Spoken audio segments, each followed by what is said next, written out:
eso, el presidente de la República, escuchando las últimas declaraciones del fiscal, del contralor, del procurador, ha dicho: revivamos la posibilidad de financiar las campañas.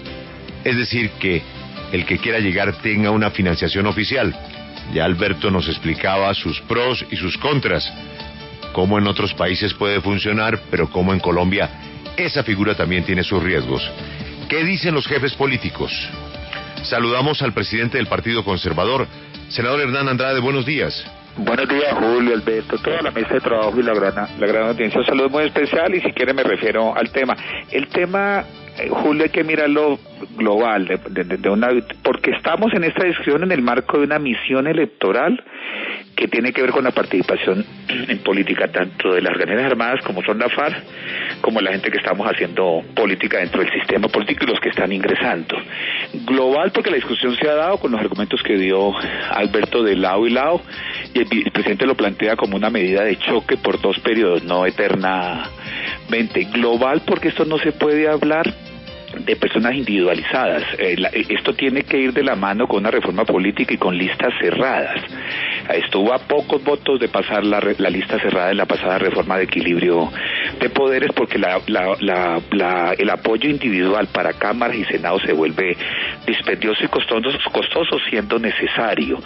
Global porque hace parte de toda una estrategia de lucha contra la corrupción que tiene que afrontar el Estado colombiano en nuestro marco de sistema democrático. Pero le contesto, sí, Julio, sí, estamos de acuerdo como medida de choque, hemos avanzado con usted y con Alberto y con la audiencia. Ha habido esta discusión cuando se subía el valor de los votos, siempre se dice estamos mal económicamente, ¿cómo le vamos a financiar a estos políticos? Pero si uno ve que esta lucha contra la corrupción no ha avanzado, como todo lo que usted en los minutos anteriores ha señalado, se requieren medidas de choque y creo que debe ir de la mano con esa financiación estatal. Un tipo bueno, una persona buena, un líder bueno del gremio, del sector privado, no entra a competir en estos costos de la política tradicional si no tiene una financiación oportuna y anticipada y oportuna. Y valdría simplemente avanzamos para la presidencial, Julio, esto ya se da para las campañas presidenciales. Avanzamos cuando la reelección del presidente Uribe y se habló del tema prevalentemente estatal, y con eso recordaba ya en un programa, pudo competirle Carlos Gaviria Díaz, que sacó cerca de 3 millones de pesos de votos por una financiación anticipada que le dio el Estado colombiano. Esto ya está operando en la financiación presidencial y la propuesta tiene que ver con pasarla al tema parlamentario y al tema territorial. Yo creo que sí amerita esto y otras medidas de choque en esta lucha contra la corrupción, en los argumentos que dio Alberto de lado y lado, pero ante esta crisis yo creo que sí es necesario un gasto que se vuelve una inversión para el Estado colombiano, financiando limpia y transparentemente las campañas, Julio. Senador, pero más allá de este tema de la financiación, ¿usted cree que se debería tomar también otras decisiones, como por ejemplo cerrar las listas para evitar temas de clientelismo y corrupción? Claro, es que por eso le digo que el tema tiene que ser global, el tema tiene que ser en el marco de esta propuesta de la misión electoral. Estuvimos a 15 votos de aprobar la lista cerrada. No es cierto que el Congreso no quiera dar pasos. Estuvimos a 15 votos de aprobar la lista cerrada, yo como ponente, como coordinador en equilibrio de poderes, y desafortunadamente una discrepancia entre Centro Democrático, que ahí es el mejor ejemplo de la lista cerrada, y no tuvimos los votos por una discrepancia entre el presidente del Senado, Name, y Centro Democrático. Así que ambiente en el Congreso sí hay para mejorar la política, porque no cabe duda que esto hizo crisis y los partidos tenemos que poner y aportar. Así que el voto preferente también hizo crisis como empresa electoral, y esto tiene que ser parte no solamente de una propuesta aislada del presidente, sino de verdad de una profunda reforma política. Senador, pero volviendo a los costos, y cuando la gente ve que le ponen una reforma tributaria como la que se acaba de realizar, donde se le va a aumentar tantas cosas, mucha gente dirá, y además es para pagarle a los políticos sus campañas sin garantía de que de todas maneras la financiación ilegal haga parte del proceso. Claro, Félix, ese es el argumento en contra poderosísimo y popular y válido en esta discusión de crisis. No es gratuito la imagen del presidente Santos y la imagen de nosotros después de votar una reforma tributaria que nosotros considerábamos que no teníamos más alternativa, pero hay que sopesar Odebrecht, corrupción lo que sucede en la financiación de campaña. Y qué no decir, Félix, del tema local. Juan Martín Caicedo, vengo liderando un proyecto del Ministerio de Transporte y del vicepresidente Vargas para pliegos únicos tipos en lo local, porque el 80% de la contratación pública privada se va, no hay sino un solo proponente, se adjudica directamente, así que el tema no se puede quedar solamente en el tema parlamentario, sino en el tema territorial. Es una discusión global con argumentos válidos como los que usted señala, Félix, pero hay que sopesar la doble columna, y yo creo, y lo vengo planteando y lo planteamos como partido, yo creo que en este momento, siendo importante siempre la financiación privada, hay que darle peso a la financiación estatal, y reitero, siempre habrá el riesgo de que la plata privada lícita ingrese, pero la persona que está fuera del sistema no compite si no le dan esa financiación pública estatal y anticipada. Así que hay que sopesar la doble con las puertas de la reforma tributaria, pero si usted solo sopesa con Odebrecht y con lo que ustedes están comentando, yo creo que prima el factor de la lucha contra la corrupción, Félix. Senador, mucha suerte y gracias por atendernos. A usted, Julio, muy gentil, y a todo el equipo. El jefe de los conservadores, Hernán Andrade.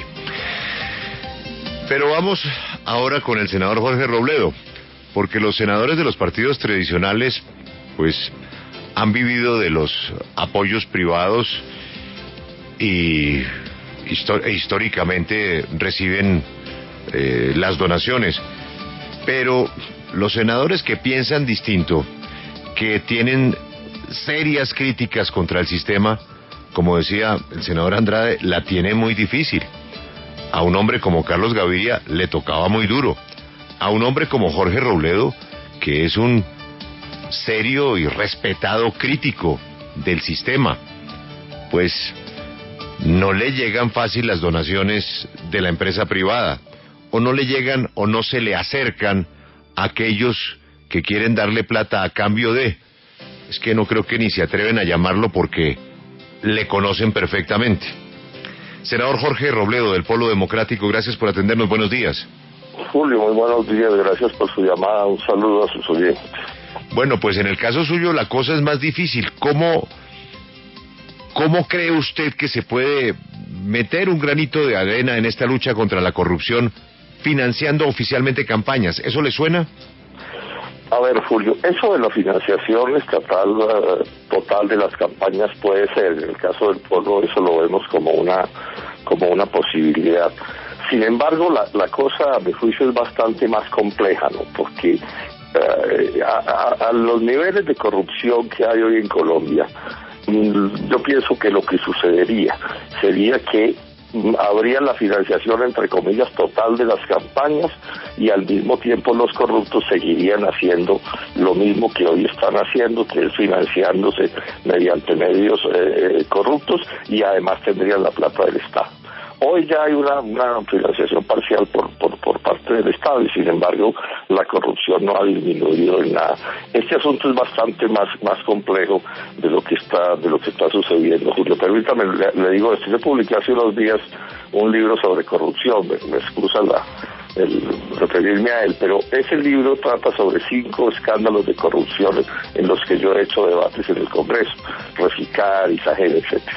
Pero también tiene una introducción que hace un esfuerzo por analizar las causas de la corrupción.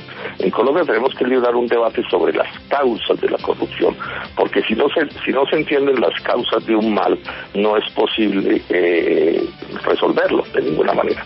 Ese prólogo que le menciono, mire el título que tiene para sugestivo. Dice, de hecha la ley, hecha la trampa, a introducir la trampa en la ley.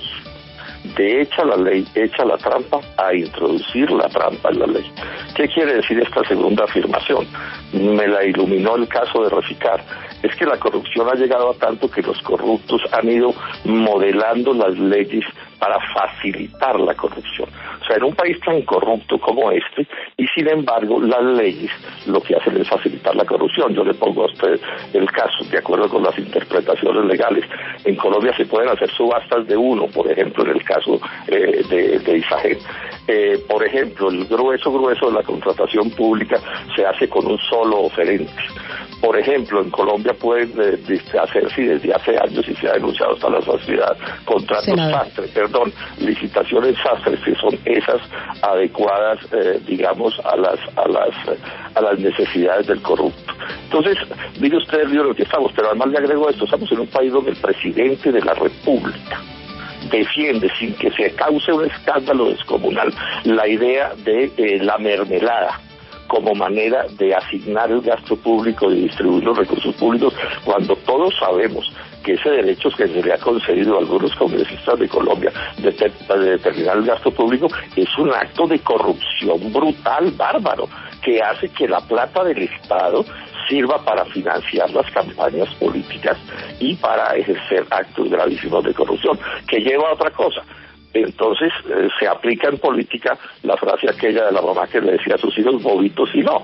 Y entonces aquí hay unos que dicen, si esto se compra las elecciones con los recursos del Estado, ¿yo por qué no me puedo comprar las elecciones con los recursos de los contratistas privados o del narcotráfico Senador Robledo, de corrupción? Esto, les quiero repetir, es mucho más grave de lo que está ocurriendo y tiene que ver, excúseme, le termino diciendo, hace 50 años, ha dicho Alejandro Gaviria, esto yo le he citado mucho, hubo un acuerdo entre los partidos tradicionales de la época para en Colombia hacer política así, a punta de clientelismo. Luego, aquí el clientelismo, que está en la base de la corrupción, no es una perversión del sistema político electoral, sino que es el sistema. Y lo dicen con toda frescura en los análisis, lo ha mencionado Gómez también, pero esa es la manera, dicen ellos, de derrotar al populismo. ¿Qué es el populismo en Colombia? Todos quienes tenemos puntos de vista distintos a los de ellos. Entonces justifican moralmente los fraudes propios del clientelismo y del abuso de los recursos públicos con el cuento de que es que están derrotando, entre comillas, a los malos porque no piensan como ellos. Como estamos tratando de escuchar posiciones frente a este debate que propone el presidente Juan Manuel Santos de que el gobierno financie o el Estado financie el 100% de las campañas políticas en Colombia, permítame hacer una pregunta a usted, que se ha caracterizado y lo reconoce el país por ser de los mejores congresistas, senador Robledo. ¿Usted ha recibido financiación privada para sus campañas al Congreso de la República? Sí, yo recibo algunos recursos de amigos que pueden darme los recursos, pero son relativamente pequeños. Digamos que la parte principal que puede explicarle cómo resuelvo mis problemas es que tengo un número muy grande de personas que me colaboran, digamos, como voluntarios, que no cobran por sus actividades. Es el caso de un porcentaje inmenso de la gente que trabaja conmigo, porque, bueno, tenemos la manera de pensar y contribuimos, digamos, voluntariamente. Y son unas campañas, además, tremendamente austeras. Si ustedes se fijan, pues... sí. Pero le hago la pregunta, senador Robledo, no porque quiera acusarlo, ni mucho menos, porque quisiera entender, para que la audiencia también comprenda un poco mejor, el hecho de que a usted lo financien esos sectores privados, ¿significa que usted tiene un compromiso electoral y legislativo con esos sectores privados que lo financian? No, de ninguna manera. Eso sí es una cosa que es precisa. Quien quiera colaborarme a mí en la campaña electoral, porque lo haga por decir, porque aporta unos pesos o porque colabora, digamos, con una actividad, con promover una reunión, etcétera, etcétera, está perfectamente claro que nada de eso de ninguna manera condiciona mi actividad política. No sucede de ninguna manera. O sea, pues porque eso sí sería el colmo, porque eso no sería que a uno lo respalden no le respalden sus ideas, sino que le compren sus ideas, y eso pues es la muerte del problema, es parte del problema. Alejandro Gaviria explica en ese artículo que es que el acuerdo consiste en eso.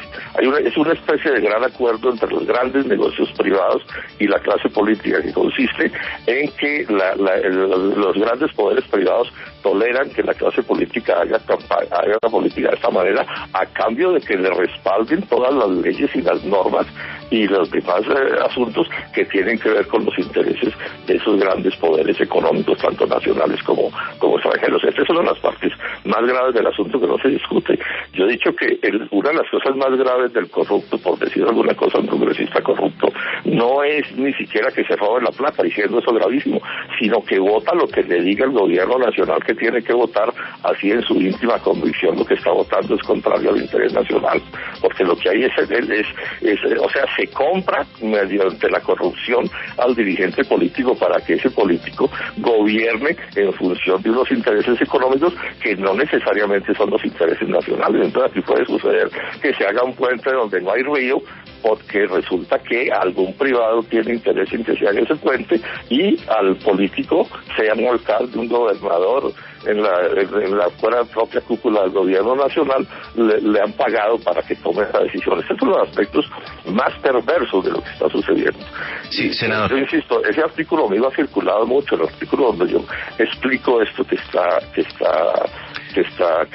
senador, pero yo quisiera, más allá de estas consideraciones que usted ha tenido respecto al tema de la corrupción, que nos detuviéramos en el tema del costo que puede tener esto para el Estado, porque uno pensaría que cuando las campañas políticas están costando 3.000 millones, cuando es de carácter nacional o más, o cuando son de campañas locales que cuestan 400, 500 millones de pesos, ¿esto no puede ser un desastre, un desangre, un suicidio para las finanzas del Estado?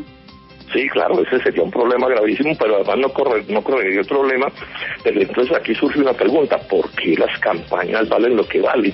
Entonces, en buena medida valen lo que valen porque las campañas se han convertido en un negocio de compraventa de las conciencias. Usted observa con detenimiento alguna campaña electoral de estas que estamos censurando, y entonces lo que hay es una operación de meses o de semanas y de meses comprando a los electores. Rifas, bailes, bingos, abanicos o ventiladores, como les dicen en la Costa Franca, chelas, comidas, gente a sueldo, que eso es una cosa que vale toda la plata del mundo. Toda la plata del mundo son formas de comprar los votos. Entonces, no digamos que se compran todos los votos de las elecciones en Colombia. Aquí hay una votación importante que llamamos el voto de opinión, que inclusive esto es tan corrupto que ya está distinguido, ¿no? El voto de opinión más el voto clientelista. El voto clientelista vale una fortuna. El voto de opinión es el que usted convence en un discurso o en un artículo, etcétera. Pero el voto clientelista es un voto que es comprado mediante 1000 subterfugios más abiertos o más descarados. Los paquetes de compras de los votos, etcétera, etcétera. Estas son cosas que están perfectamente conocidas. De ahí que entonces el gran poder de los contratistas. Aquí ya apareció el negocio de contratistas que financian elecciones de alcaldes, que tienen el compromiso de pagarles después con actos de corrupción a esos contratistas, porque las campañas valen unas sumas absolutamente absurdas, que tienen que ver pues con toda la estructura del sistema. Y entonces yo aquí vuelvo con lo que he dicho inicialmente. Si toda la plata del Estado, gobierno nacional, gobiernos departamentales y municipales, apalanca votación y apalanca clientelismo, pues ¿por qué, digo yo, no aparecen otros corruptos que dicen, bueno, yo apalanco con recursos privados, sean legales o sean ilegales? Ese es el drama que tenemos, y esto está montado con la permisividad de quienes han mandado en Colombia. Yo repito, este tema de la mermelada, esto está defendido por el propio presidente de la República, que dice que como una manera de asignar recursos públicos. Aquí, por ejemplo, debería estar prohibido con penas gravísimas que un congresista, un dirigente político, un concejal, un gobernador pudiera asignar, definir el gasto público. Eso no le corresponde a nadie del Poder Legislativo. Esa es una manera de comprarse a la gente. Le doy otro ejemplo de cosas que pasan.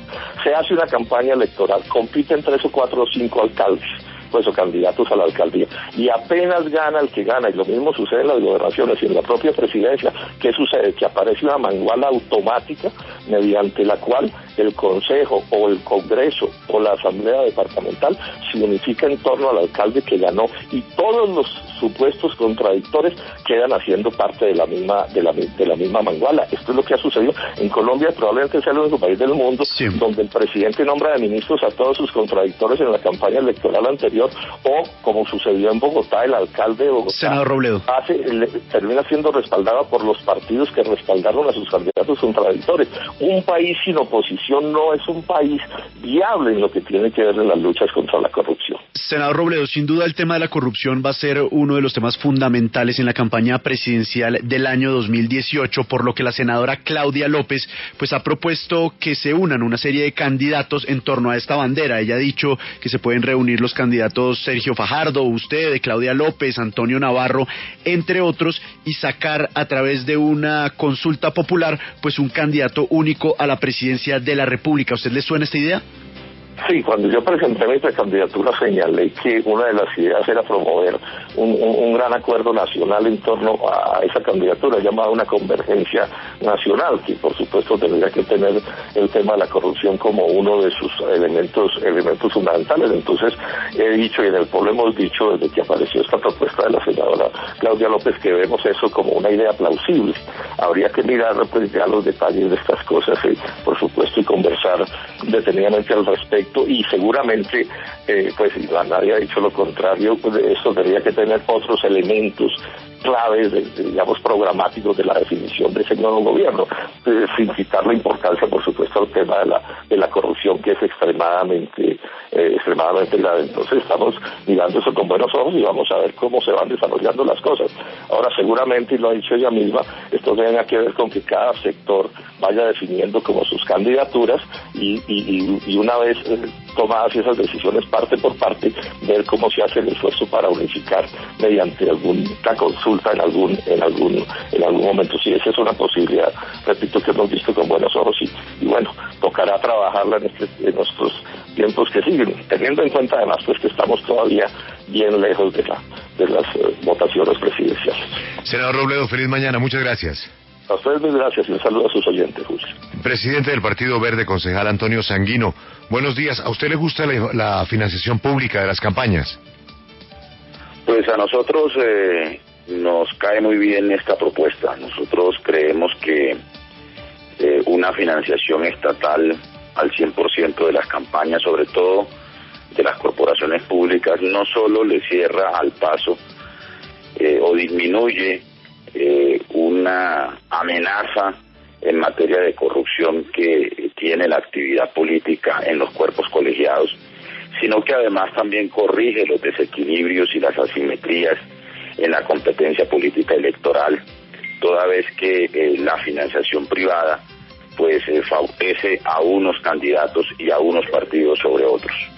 De tal suerte que esta propuesta, que es una propuesta que ha sido planteada por el presidente de la República de manera transitoria, puede ser una decisión que ayude a corregir estos desequilibrios y a disminuir los riesgos de corrupción que hoy tiene la actividad política en Colombia, sobre todo porque, como ya lo sabemos, pues la política en Colombia se ha encarecido, y ese encarecimiento impresionante de la actividad pública y de la actividad política, esta suerte también de empresas electorales individuales que proliferan por todos lados, pues se constituyen en un incentivo para que luego contratistas cobren por cuenta de las gestiones que hagan los representantes en cuerpos colegiados, la financiación que de manera privada hacen a la actividad política.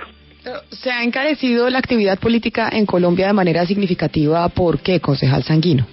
La circunscripción. Pues porque efectivamente hay un escenario en el que la política puede ser financiada por personas naturales o por intereses privados que concurren a la actividad pública. Se puede encontrar, como lo propuso el presidente de la República, un mecanismo de financiación estatal que haga que las personas naturales, las empresas que quieran contribuir a la financiación de la actividad política, lo hagan a través del Estado, es decir, le entreguen esos aportes al Estado y que el Estado sea el que reparta de manera equitativa entre los partidos estos recursos y esta financiación para que, repito, la contienda, la competencia pueda ser más equilibrada y menos asimétrica y desigual. Pues al presidente del Partido Verde, muchísimas gracias por atendernos. Esa es su opinión y seguiremos escuchando opiniones de otros líderes políticos. Ya regresamos. Feliz mañana para el doctor Sanguino. Esta es la W.